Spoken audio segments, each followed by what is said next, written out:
Can artificial intelligence make you a better basketball coach? Will it even be able to replace a real basketball coach at some point? Today, I'm going to answer that by using ChatGPT, and I also want to react to the answers. Let's get into it. So, you think artificial intelligence can replace human coaching? Not replace, fill, enhance. I don't buy it. Coaching is a human skill honed over years of experience and interaction with players. I agree that coaching requires human interaction, fill, but AI can supplement that interaction. It can provide insights and analysis that human coaches might miss. But what about the emotional aspect of coaching? The motivation and inspiration that comes from personal interaction? Emotional intelligence is a tough one, I admit, but AI can learn from human coaches and use that knowledge to enhance emotional interaction with players. But can AI adapt to changing game situations? Can it read the game like a human coach? Phil, AI can process and analyze vast amounts of data in real time. It can provide real-time insights and adjustments to game plans that human coaches might not have time to see. I see your point, but I still believe that human intuition and creativity are irreplaceable in coaching. I agree, Phil. AI can't replace the human touch, but it can certainly enhance it. You make a good case, my friend. Let's see how far we can take this AI-assisted coaching. I look forward to it, Phil. First, I would like ChatGPT to help me design a practice plan for my next training session with my team and see if it can get the job done for me. So I provide some information about the general conditions, what kind of team I train, and what my focus is on this practice. Act as a professional basketball coach. I want you to design a basketball team practice plan for a 90 minutes training for an intermediate team of 14 to 16-year-old girls. The focus should be on passing. Avoid stationary drills. I want every drill to include a basketball, even for warm-up. Each drill should include other aspects in addition to passing. Give me a description and a name for each drill you suggest. Okay, so for warm-up we have pass and jog. Players pair up and jog around the court while passing the ball back and forth. Okay, a very basic drill. I agree with that. Personally, I like more challenging drills for warm-up to prepare my team physically and mentally. At least I would add a layup after every 10th pass. The first drill is 2-on-1 cut and pass. Players divide into 3 groups of 3. 2 players start on offense and 1 on defense. The 2 offensive players pass the ball back and forth while trying to get past the defender and score a layup. 100% agree. Starting with a drill where the offense has a huge advantage is a great idea. It gives confidence to try new things. And we have defense and finishing all in one drill. I'm totally fine with that. 3-on-2 fast break. Players divide into 2 teams of 6. One team starts on offense and the other on defense. The defensive team shoots a layup or a short jumper, then tries to defend the outlet pass and stop the offensive team from scoring. The offensive team tries to move the ball quickly up the court, using passes to score a layup or a short jumper. Totally agree. I like 3-on-2 drills. This is a great example for a very common drill, but by introducing constraints like in this case, where it's not allowed to dribble, we set the focus on passing. And by the way, players learn transition. Good one. Passing circle. Players form a circle and pass the ball around in a specific pattern. For example, pass to the left, then to the right, then across the circle. The coach can call out variations to keep it interesting, such as requiring players to use a specific type of pass or adding a defender in the middle to try to steal the ball. Okay, 1 defensive and several offensive players is definitely not fair. But the idea of having a stationary drill after a strenuous drill is okay. But personally, I almost never do stationary drills because they are not game-like. I would prefer a shooting drill with some passing and easy running. 4-on-4 half-court scrimmage. Players divide into 2 teams of 4 and play a half-court scrimmage with an emphasis on passing. The coach can call out specific passing rules, such as requiring at least 3 passes before a shot, or requiring a certain number of bounce passes.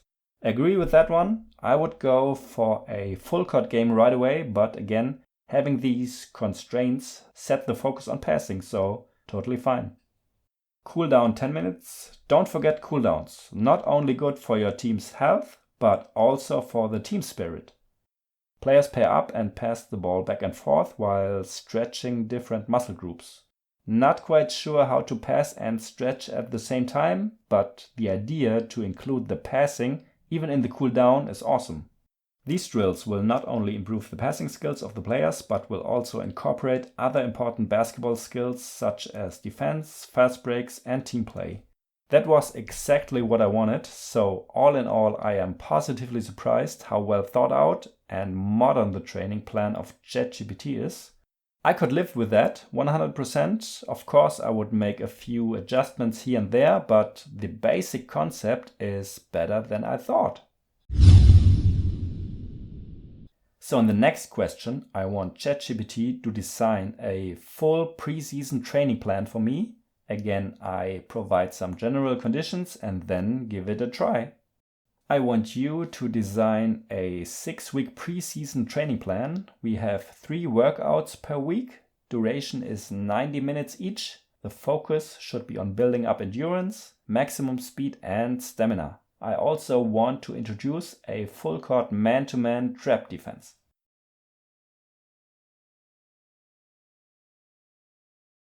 Okay, so we have workout 1, endurance and speed, dynamic warm-up, interval training, agility drills. I love ladder drills, basketball drills incorporating speed.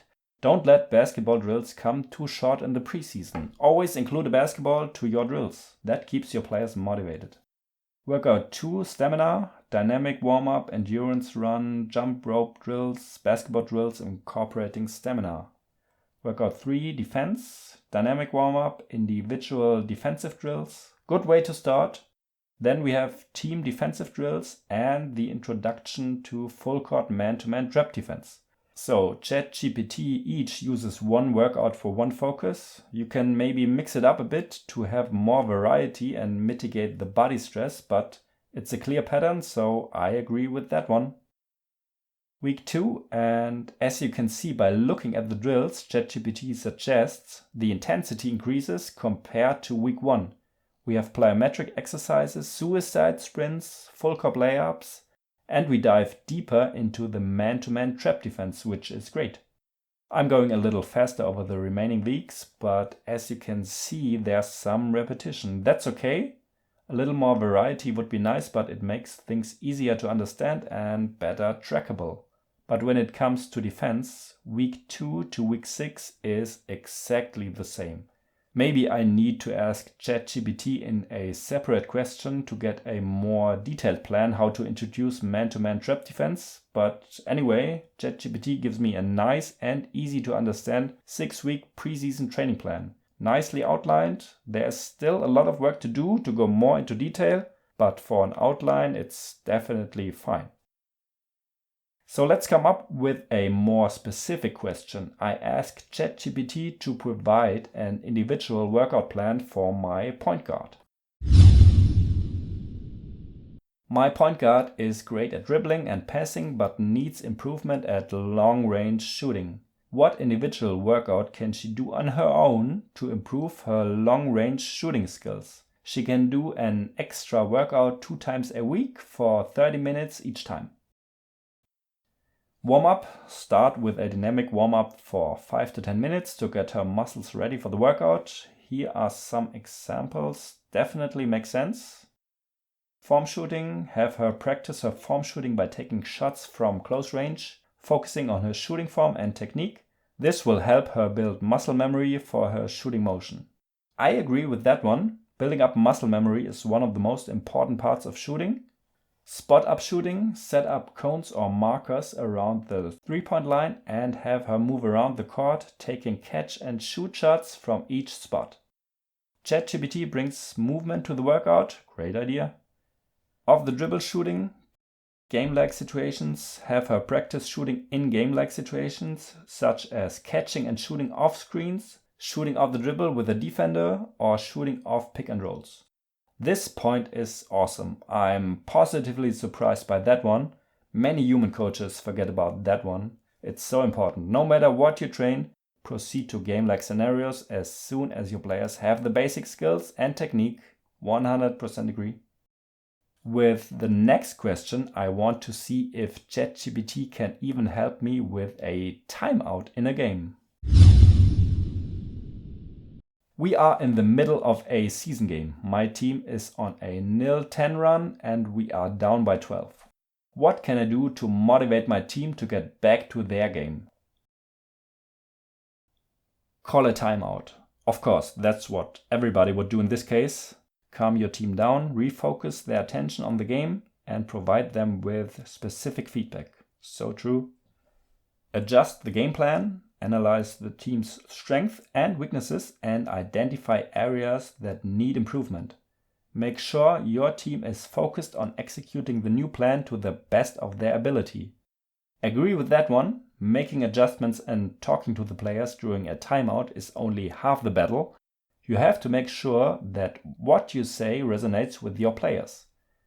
Provide positive reinforcement. It's always a good idea to end every timeout with a positive statement to build confidence and morale. Emphasize teamwork. Remind your players that basketball is a team sport and that they need to work together to turn the game around. 100% agree. Especially when things go bad on the court, communication is often neglected. Stay positive and supportive. Very difficult for a coach, but so important to stay focused. Set achievable goals. Break the game down into smaller achievable goals. For example, focus on winning the next quarter or bringing the deficit down to single digits. I definitely agree with that one. Don't have in mind to win the game in the first quarter. Go one step after another. Don't tell your players to win the game. Tell them what to do in the next 2 minutes. Provide a sense of urgency. Encourage them to play with intensity and focus. All right? Lead by example. As the coach, you can also lead by example. Stay focused, calm and positive, and communicate effectively with your team. Show your players that you believe in them and that you are there to support them. Many coaches neglect that their mood is transmitted to their players. How can your players stay calm and focused on the game when you are not? I can't say anything against these answers. I am positively surprised. Everything is true. It's definitely more than an inspiration of what I could do, as long as it fits to you as a coach, to your character, to your training philosophy, and to your team. That can help me a lot as a coach, but of course it takes a lot more than that. An artificial intelligence can never replace a human coach. That's not even the intention. You as a coach are the best person to know your team, your players' characters, your strategy, and what to do next. But it can help to enhance your skills and knowledge and to improve your team. Don't forget to hit the like button and subscribe to the channel. See you next time.